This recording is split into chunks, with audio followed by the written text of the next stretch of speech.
არსებობს ქვეყნები, სადაც ქალების ჯარში გაწვევა სავალდებულოა. ერთ-ერთი ასეთი ქვეყანაა ნორვეგია. ეს წესი აქ 2015 წლის ივლისის თვეში მიიღეს. საყოველთაო სამხედრო გაწვევას ექვემდებარებიან ქალები ისრაელში. აქ სამხედრო სავალდებულო სამსახურიდან თავისუფლდებიან მხოლოდ ფეხმძიმნობის, გათხოვების, ჯანმრთელობის ან რელიგიური მიზეზებით. სამსახურის დამთავრების შემდეგ მათი უმეტესობა თავისუფლდება ყოველწლიური სამხედრო გადასახადიდან. ქალების უდიდესი უმრავლესობა გაიწვევა არასაბრძოლო ნაწილებში, თუმცა ქალები გვხვდებიან საარტილერიო და სასაზღვრო დანაყოფებში.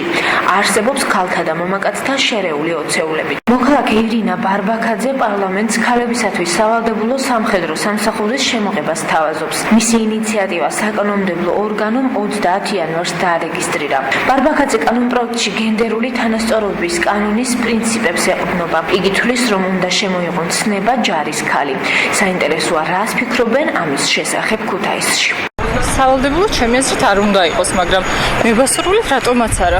მიფიქრია კიდევაც. სავალდებულო არ მგონა, არ მიფიქრია, მაგრამ კითხვა ჯარში წასვლა. სავალდებულო რომ გახდეს ამ შემთხვევაში რას იზამენ ქალები როგორ ფიქრობთ? ჩემი აზრით იძულებულები იქნებიან. როგორც ბიჭები ახერხებენ რაღაც მიზეზების მოფიქრებას, ისე დაიწყებდნენ ქალებიც ჩემი აზრით, როცა ნებასრულით არის წასვლა, ეს შენი არჩევანია და შეგიძლია წახვიდე ან არა. სავალდებულო არანაირ შემთხვევაში არ უნდა იყოს. არა, არავით არ შემთხვევაში. რატომ? ქალის საქმე არის კუხნაში. სავალდებულო თუ იქნება, გაიწვევენ. რა უნდა ჯარში ქალებს? დაგვისმენდი რა. ჯარში რა უნდა? კაცები არ მიდიან, იმალებიან და ქალები უნდა წავიდნენ ჯარში. ქალს იმდენი მოვალეობა აქვს ზოგადად ჯერ მარტო ოჯახის და ბავშვის წინაშე და იმდენი საქმე აქვს, რომ პლუს რო კიდე წავიდეს დაუშვათ ჯარში ან სადმე სხვა სამსახურში არ ვეთანხმები. უნდა იყვნენ. აი რატომ? რა ვიცი, დღესდღეობით ჩემი აზრით ბევრ ქალს უფრო კარგი ბრძოლა შეუძლია, ვიდრე მამაკაცი.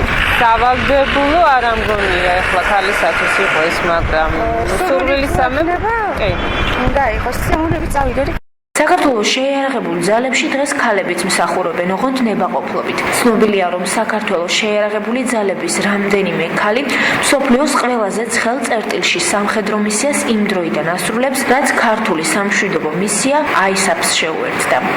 გახდება თუ არა საქართველოში ქალებისათვის სავალდებულო სამხედრო სამსახური, ეს მას შემდეგ გახდება ცნობილი, როცა საკანონმდებლო ორგანოში მოქალაქე ირინა ბარბაქაძის ინიციატივის განხილვა დაიწყება.